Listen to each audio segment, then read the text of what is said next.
क्या अब सरकारी अस्पतालों में दवा देने से पहले आधार कार्ड के साथ धर्म कार्ड भी देखा जाएगा? क्या सरकारी तनख्वाह पर पलने वाले कर्मचारी अब ये तय करेंगे कि किसका इलाज होगा और किसका नहीं? बदायूं के दातागंज स्वास्थ्य केंद्र से जो खबरें आई हैं वो न सिर्फ शर्मनाक हैं बल्कि हमारे पूरे सिस्टम के मुंह पर एक करारा तमाचा है। मिलिए प्रीति से, जो अस्पताल गई थी टीका लगवाने, लेकिन वह ड्यूटी पर तैनात एएनएम के पास सुई से ज्यादा तीखे नफरत सवाल थे।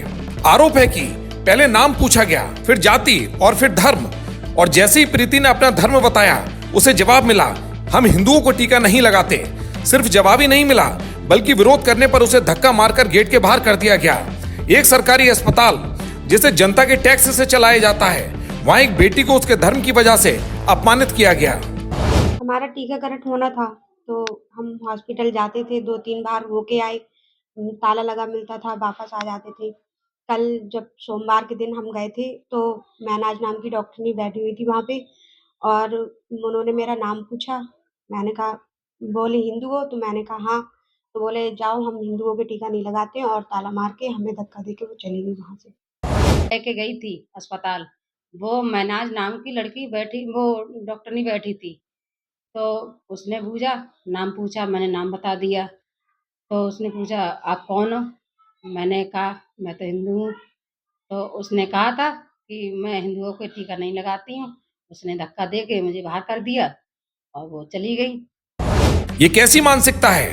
क्या उस एएनएम की वर्दी पर किसी खास मजहब की मोहर लगी है, या फिर उसे कानून का कोई डर नहीं? जब रक्षक ही भक्षक बन जाएं और अस्पताल की दहलीज पर मजहब की दीवार खड़ी कर दी जाए तो समझिए कि प्रशासन को गहरी नींद की बीमारी लग गई है। घटना के बाद विश्व हिंदू परिषद और आरएसएस के कार्यकर्ताओं में भारी आक्रोश है। अस्पताल का घेराव हुआ है, नारेबाजी हुई है, लेकिन विभाग का जवाब देखिए। चिकित्सा अधीक्षक डॉक्टर रिदेश भसीन कहते हैं कि मामला निराधार है। साहब, अगर मामला निराधार है तो जांच की नौबत क्यों आई? और अगर जांच हो रही है तो पीड़िता के आंसू क्या झूठे हैं? क्या सिस्टम अपनी नाकामी छुपाने के लिए मामले को रफा दफा करने की कोशिश कर रहा है? एक एलिगेशन लगाया गया है कि महिला कर्मचारी के द्वारा ये मना कर दिया गया है कि हम हिंदुओं के टीके नहीं लगाते हैं, लेकिन पूर्णतः ये गलत है। हालांकि वो महिला कर्मचारी उस समय बदायूं में ट्रेनिंग में जाने में जल्दीबाजी में थी, इसलिए उन्होंने उस समय टीका लगाने से मना करा था। टीकाकरण के लिए जो महिलाएं आती हैं उनको परेशान किया जाता है और उन्हें टहलाया जाता है कि हम टीका आज नहीं लगेगा, कल आओ, परसों आओ, ये करके भगा दिया जाता है।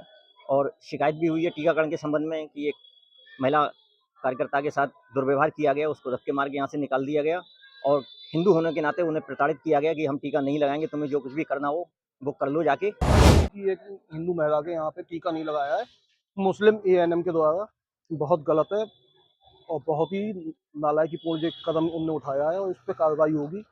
डॉक्टर साहब से भी बात हुई है, उन्होंने कहा है अगर जांच में कोई भी उनमें कमी पाएगी तो उन पर कार्रवाई की जाएगी। ये नफरती सोच कैंसर की तरह है, जिसे अगर वक्त रहते नहीं निकाला गया तो ये पूरे समाज को खोखला कर देगी। बदायूं प्रशासन को जवाब देना होगा कि नफरत फैलाने वाले उस कर्मचारी पर कार्रवाई कब होगी। याद रखिएगा, अस्पताल की सुई सिर्फ बीमारी को मारनी चाहिए, इंसानियत को नहीं। दातागंज से ओमवीर सिंह की एक खास रिपोर्ट।